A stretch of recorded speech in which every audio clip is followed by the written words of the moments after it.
Sebelum kita lanjut ke videonya, jangan lupa klik tombol subscribe dan nyalakan loncengnya agar tidak ketinggalan info terbaru dari kami. Baim Wong sedekah tayang di YouTube termasuk ria. Ustadz Abdul Somad singgung arti tolong menolong. Konten-konten YouTube Baim Wong yang kerap sedekah kepada orang tak mampu mendapat sorotan dari Ustadz Abdul Somad. Meski saat sedekah memberikan uang, Baim Wong kerap menyamar. Namun aksinya itu kerap ditampilkan di konten YouTube Baim Paula. Beberapa netizen ada yang menganggap perbuatan Baim Wong ini termasuk ria atau pamer. Namun, banyak juga yang menyebut aksi suami Paula Verhoeven ini sebagai bahan pembelajaran. Masih membuat penasaran, sehingga ada salah seorang netizen bertanya langsung pada Ustadz Abdul Somad sebuah pengajian virtual. Dilansir tribunnewsbogor.com dari YouTube Aswaja TV dan Ustadz Abdul Somad Official, salah seorang netizen bertanya mengenai hukum sedekah yang dijadikan konten YouTube seperti Baim Wong. Pertanyaan pertama dari Bu Sasri di Bengkulu. Bagaimana Ustadz menanggapi fenomena YouTuber seperti Baim Wong yang bersedekah membantu orang lain dan dijadikan konten? Jadi bagaimana hukumnya dalam Islam YouTuber mendapatkan income, tapi bersedekah membantu orang lain, tanya netizen tersebut. Ditanya seperti itu, Ustadz Abdul Somad atau Karim disapa UAS ini pun menjelaskan soal bedanya muamalah atau interaksi sosial kepada masyarakat dan ibadah. Interaksi sosial kepada masyarakat dalam Islam dijelaskan oleh Ustadz Abdul Somad hukumnya adalah boleh. Hukum dasar muamalah dalam Islam beda dengan hukum ibadah. Hukum dasar muamalah atau interaksi sosial dalam Islam, hukumnya dasarnya adalah ibadah atau mubah atau boleh, papar Ustadz Abdul Somad. Akan tetapi, aksi tersebut bisa dikatakan haram jika ada unsur penipuan. Sang Ustadz pun memberikan contoh soal penipuan dalam hal konten YouTube.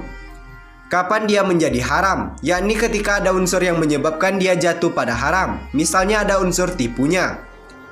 Misalnya dibuat konten menolong orang, dikumpulkan orang-orang banyak, tidak ada transportasi. Kita tidak tahu uang itu pergi kemana, tutur Ustadz Abdul Somad. Bahkan, Ustadz Abdul Somad pun menyinggung soal undang-undang di negara Indonesia, soal ketentuan yang bisa mengelola uang masyarakat itu adalah lembaga yang sudah dapat izin. Di Indonesia ada undang-undang yang bisa mengelola uang masyarakat itu adalah lembaga yang diizinkan pemerintah. Maka, kalau ada seseorang yang mengelola uang masyarakat sendiri, maka dia bisa dijatuhi hukuman.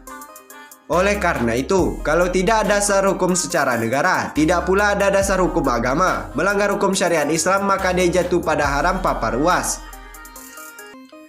Namun, jika tidak memiliki lembaga berizin tersebut, seseorang bisa menjadi jembatan dalam hal mengumpulkan uang dari masyarakat dan diserahkan lagi pada masyarakat yang membutuhkan. Adapun orang yang mengumpulkan uang masyarakat, belas kasihan masyarakat, lalu kemudian dia serahkan. Dia hanya sekedar pengumpul, menjadi jembatan, tegas UAS lagi. Bila terjadi penipuan dalam konten YouTube tersebut, sekalian dikatakan haram, maka menurut Ustadz Abdul Somad, masyarakat bisa langsung melaporkan ke polisi. Hal tersebut demi menimbulkan efek jera kepada sang YouTuber agar tak melakukan penipuan lagi. Bila terjadi penipuan, maka secara hukum fikih itu haram. Masyarakat bisa mengadu pada pemerintah.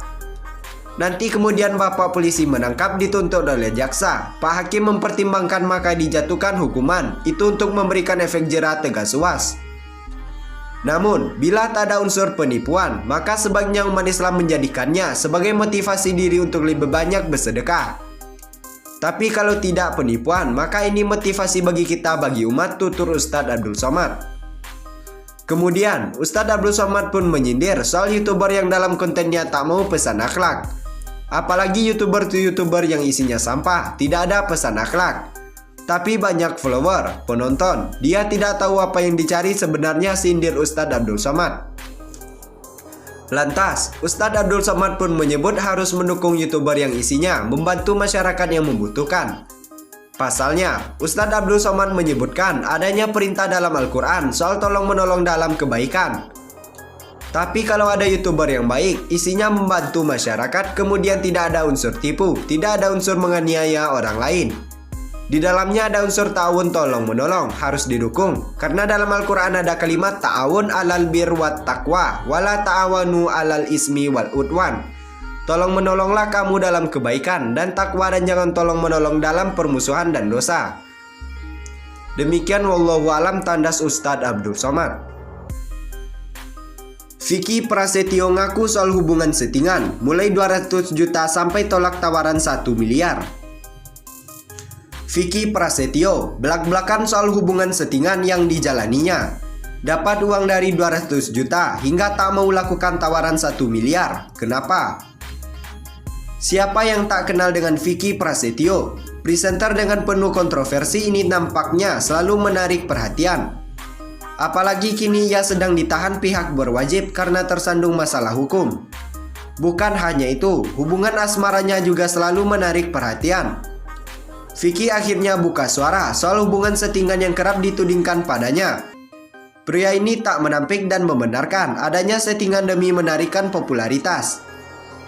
Hal itu diakui Vicky dalam berbincang dengan Ruben Onsu dalam video di kanal YouTube MOP Channel, dikutip dari kompas.com, Kamis 9 Juli 2020. Banyaklah, apalagi sekarang kondisinya, semakin kita banyak memiliki program semakin mahal angka itu, kata Vicky.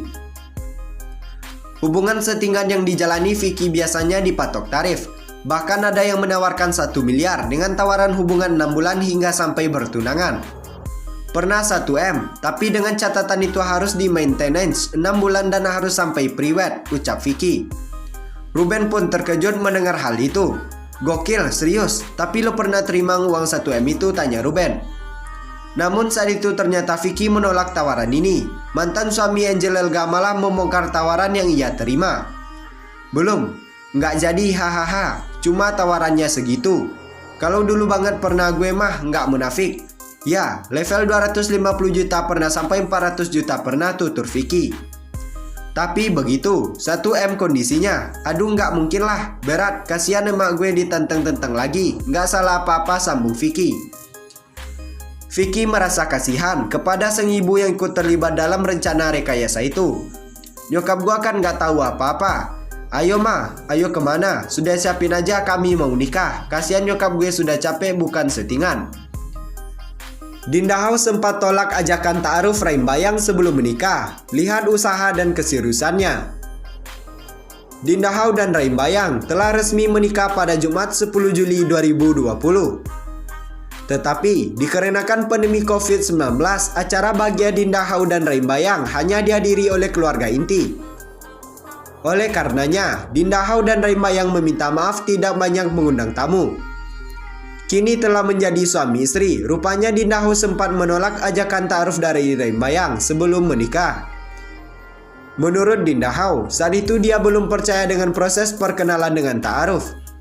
Karena itulah ia menolak ajakan Rahim Bayang untuk ta'aruf. Aku sempat nolak sekali karena memang aku sempat nggak percaya gitu sama yang namanya ta'aruf. Masih pingin istiqoroh dulu. Setelah 2 minggu istiqoroh, akhirnya insya Allah mantapin hati untuk terima Rai, ujar Dinda House dalam konferensi pers virtual Jumat 10 Juli 2020. Melihat kegigihan Rahim Bayang, Dinda akhirnya menerima ajakan untuk ta'aruf. Pasalnya, Rahim Bayang disebut pantang menyerah dan punya semangat tinggi. Meskipun usianya yang baru menginjak 21 tahun, sebagai seorang perempuan, hati Dinda House semakin luluh ketika melihat perjuangan Rai untuk meyakinkan dia dan keluarga. Jadi aku pun juga sebagai perempuan, Masya Allah zaman sekarang jarang banget ada orang yang langsung datang ke orang tua. Mau untuk usaha walaupun sudah ditolak tapi kayak masih nanya lagi, sudah final atau belum, tutur Dinda House. Jadi, karena aku ngelihat usahanya dia dan keseriusannya Rai, aku mantapin sama Rai, ujar Dinda melanjutkan. Di sisi lain, Rahim Bayang memilih Dinda House sebagai pasangan hidupnya karena melihat hati bintang sinetron itu baik kepada keluarga. Aku yang pasti pilih dia karena agamanya dia, akhlaknya dia, kagum dengan perlakuan dia sama keluarganya, sayang banget sama ponakan, tante, sepupu semuanya, ujar Rahim Bayang. Dinda House telah sah dinikahi oleh Rahim Bayang Jumat 10 Juli 2020. Jarang tersorot kisah cinta keduanya. Rai dan Dinda rupanya menjalani ta'aruf yang singkat sekitar 2 bulan. Reynaldi Mbayang lantas mengunggah potret saling menggenggam tangan dengan Dinda Hau. Keduanya memamerkan cincin di jari manis mereka. Pada caption unggahannya, Ray lantas menuliskan pesan romantis.